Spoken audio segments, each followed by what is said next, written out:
আর এখানে একটা নতুন ব্রিজ বানিয়েছে, চলো ব্রিজটাতে গিয়ে দেখি। আমি এখন দুধিয়ায় লোয়ার ব্রিজটা পার করছি গাইস। আসালে ওয়াটারফলস যাওয়ার সময় এই রাস্তায় আমি গিয়েছিলাম, প্রচণ্ড রাস্তায় খাড়া, উঁচু নিচু ডাউন। কাপলস এলাও আছে, ফ্যামিলির সাথেও ক্যাম্পিং করতে পারো, ডে নাইট চাপ নেই।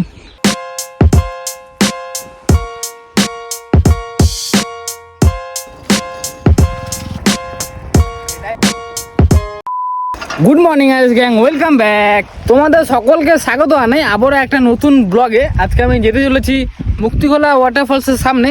ফিলহাল আমি এখন আছি তিরানাতে, ঠিক আছে, এই যে তিরানা পিকনিক স্পটে। আর এখানে একটা নতুন ব্রিজ বানিয়েছে, চলো ব্রিজটাতে গিয়ে দেখি। এই সেম ব্রিজটা এর আগেও বানিয়েছিল 2024-এ, যখন আমরা সেম এই ডেটে এসেছিলাম, মানে মার্চের দিকে এসেছিলাম 2024-এ। এরকমই ব্রিজ দেখতে পেয়েছিলাম, আমি আর শুভঙ্কর এসেছিলাম। আবারও এই বছর আবার নতুন একটা বানিয়েছে, যখন জলটা শুকিয়ে যায় তখনই এপার থেকে ওই পার যাওয়ার জন্য একটা ভালো মতো ব্রিজটা বানায়। আর এটা ব্রিজটা বানিয়েছে শুধু এপার থেকে ওপার যাওয়ার জন্য না, এমনকি দেখতে সুন্দর লাগে ব্রিজটা খুব। আর এখানে এত কিছু ঘর দেখতে পাচ্ছ গাইস, এই যে একটা, ওখানে দুটা, এই যে তিনটা বানিয়েছে। এগুলো কিন্তু সব পিকনিক স্পটের জন্য। এখানে এসে তোমরা ভালো মতো বার্থডে সেলিব্রেশন করতে পারো, ভালো করে বসে একটু আড্ডা সাড্ডা দিতে পারবে রোববার করে, সেই জন্য বানানো। আর এখানে হচ্ছে চার্জটা নেয় এই জন্যই যে এগুলো বানায়। আর পার পারসন চার্জ হচ্ছে নেয়, তোমরা যতজনই আসো 10 টাকা করে নিবে, ওই হিসাবে নিয়ে নেয়। দিন তো চলে আসতো স্নান করার এই গরমের মধ্যে। তো গাইস ফাইনালি এখন এন্টার করলাম দুধিয়াতে। দুধিয়া থেকে আমাকে ওই সামনে লোয়ার ব্রিজে যেতে হবে। 1 ঘন্টা হয়ে গেল আমার সাইকেলিংটা করা। আমি এখন দুধিয়ায় লোয়ার ব্রিজটা পার করছি গাইস, দেখো এখানকার ভিউটা।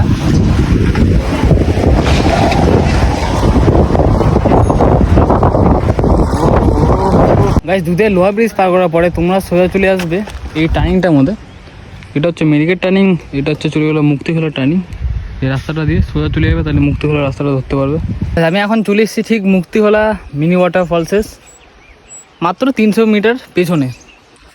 সামনে আছে ওয়াটারফলস, ওখানে যাই, জল আছে কিনা দেখছি। আর এই পাহাড়টা দেখতে পাচ্ছ, এই পাহাড়টাতে হেঁটে হেঁটে ট্রেকিং করে উপরে যাওয়া যায়। আর উপরে চা পাতা বাগানও আছে, ওই যে ওই জায়গাটা হালকা হালকা বোঝা যাচ্ছে। এই দিক দিয়ে হচ্ছে যাওয়া যায়, বাট এখন যাবো না।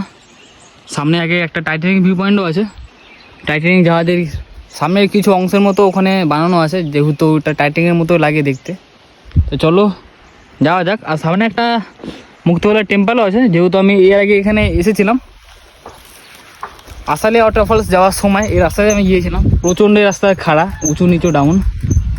তাই আমি এখন দাঁড়ালাম এই জন্যই, কারণ এখানে একটা পিকনিক স্পটও আছে, তোমরা এখানে পিকনিকও করতে পারো।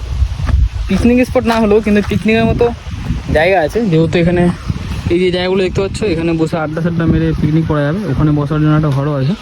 আবার এই সাইডে নদীর ওপার যাওয়ার জন্য একটা ছোট্ট করে বাঁশ দিয়ে ব্রিজের মতো বানানো আছে, তো ওই পার যেতে পারো। আর সামনেই আমি আসলাম ওখান থেকে, এই জায়গাটাও তোমরা পিকনিক করতে পারো। তাছাড়া এটা মুক্তিখোলা ওয়াটারফলস থেকেই জলটা আসছে, এখন ফলসের জল আছে কিনা গিয়ে দেখি। আর টাইটানিক ভিউ পয়েন্টটা হচ্ছে ওই দেখো, দেখা যাচ্ছে রিসর্টটা, ওই যে দেখো কিছু হালকা ব্রিজটার অংশের মতো হালকা বানানো আছে, তো ওখানেই যাবো। আর এখানে সামনে হচ্ছে মন্দিরটা, শিব মন্দির, ওখানে যাই, ঠিক আছে।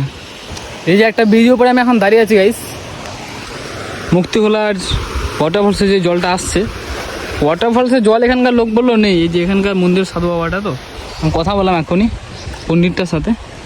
আর এটা হচ্ছে শিব মন্দির, তোমরা এখানে আসতে পারো। কিছুদিন আগে শিবরাত্রি গেল, তখন প্রচণ্ড ভিড় হয়েছিল। আর এই ব্রিজের থেকে এখানকার ভিউ কিছুটা এইরকম, খুবই সুন্দর লাগছে দেখতে। শিব মন্দির থেকে উপরে আসার পর দেখতে পেলাম একটা সেলিব্রেশন অ্যাডভেঞ্চার ক্যাম্প, তো সেখানেই এন্ট্রি করলাম। দাদার রেস্টুরেন্টের একটা দাদার সাথে কথা বলে, কারণ পারমিশন নিয়ে অ্যালাউ করতে হলো। এমনি অ্যালাউ ছিল, আমি জানতাম না, তো পারমিশনটা নিয়ে ঢুকলাম। আর এখানে ক্যাম্পিংয়ের ব্যবস্থা করা আছে, দেখো 3টে, ঠিক আছে। নাইট ডে ক্যাম্পিং সবই হয়। তো ডে নাইট মিলে খরচা তোমাদের ক্যাম্পিংয়ে পড়বে 1650 টাকা, ঠিক আছে। আমি কথা বললাম 1650 টাকা পড়বে বললো, নো চাপ। আর এখানে একটা ঝোলার জন্য দৌনা আছে, এমনকি ওখান থেকে যেটা দেখা যাচ্ছিল টাইটানিক ভিউ পয়েন্ট, তো এটাই সেই টাইটানিক ভিউ পয়েন্ট। আর এই যে সেই শিব মন্দিরটা, আর ওই সাইডে পিকনিক স্পটটা। এই যে জায়গাগুলোতে তোমরা পিকনিক করতে পারবে, নো চাপ। আর এখান থেকে ভিউ কিছুটা এরকম মনে হয়। আর এটাকে অনেকে মেনশন করেছে মুক্তিখোলা ভিউ পয়েন্ট। দেখো এটা টাইটানিকের কিছু জাহাজের মতো মনে হচ্ছে, আর এই সাইডটাতে হচ্ছে টাইটানিক লেখা আছে পেছন সাইডে। ভিউটা বেশ ভালো এখান থেকে। আমি আছি এখন মুক্তিখোলা ভিউ পয়েন্টের এখানে, আর দুধিয়াটা হচ্ছে আমার ওই সাইডে, মানে এই পাহাড়টার ওই পার হচ্ছে দুধিয়া। আর এখানে কাপলস অ্যালাউ আছে, ফ্যামিলির সাথেও ক্যাম্পিং করতে পারো, ডে নাইট চাপ নেই। এখানে বসার জন্য কিছু ব্যবস্থা আছে ভালো।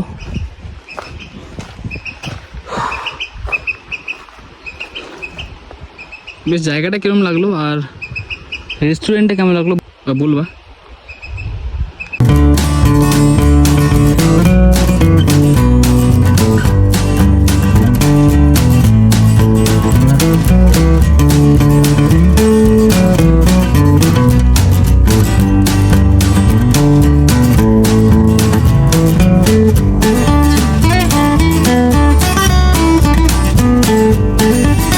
গাইস আমি তোমাদের প্রথমে বলে দিচ্ছি সরি, কারণ আমি মুক্তিখোলা ওয়াটারফলসে যাইনি, মিনি ওয়াটারফলসে, কারণ আমি বর্ষার সময় যাবো যখন প্রচণ্ড জল থাকবে। আমি ওখানকার লোকেদের সাথে কথা বললাম, ওখানে বলে একদমই জল ছিল না, খুব কম, তো সেই জন্যই গেলাম না। আমি নেক্সট 2 থেকে 3 মাস পরে যাব। আমি এখন তারাই আছি, যে খাবারটা নিয়ে এসেছিলাম সেটা এখনই খাবো। ডিম, কাঁচা ছোলা আর হচ্ছে ওয়াই যেটা আমি বানিয়ে নিয়ে এসেছিলাম সেটাই খেয়ে দিয়ে এখান থেকে এখন বেরোবো। আর এখান থেকে তোমরা তারাই ভিউটা দেখে নাও, তোমরা যারা যারা আজ পর্যন্ত দেখোনি, এখনও আসোনি কোনো দিন, তাদেরকেই বলছি তোমরা দেখো এখানকার ভিউটা এরকম। এটা একটা পিকনিক স্পট, বড় পিকনিক স্পট। এটাকে বলা হচ্ছে তারাই। এই রাস্তাটা যে উপরে চলে যাচ্ছে তার বাঁ সাইডেই একটা গুফা আছে, তারাই গুফা, খুব পপুলার। আর ওই দিকটা যে দেখতে পাচ্ছ ওই দিকটা হচ্ছে তিয়ানা। তো আমি এখন এখানে বসে খেয়ে দে আবার রওনা দেবো। আর পাহাড়গুলো দেখো পুরো মেঘলা মেঘলা হয়ে আছে, বৃষ্টি আছে মনে হচ্ছে। আর মনে হচ্ছে তো আজকে বৃষ্টি হবে, কারণ প্রচণ্ড গরম, রোদ্দুরটা মেঘে ঢেকে ফেলেছে, কিন্তু গরমটা তাও সেরকমই লাগছে। চলো গাইস, দেখা হচ্ছে খুব নতুন একটা ভিডিও বা মজাদার একটা লোকেশন নিয়ে। Tata, thank you.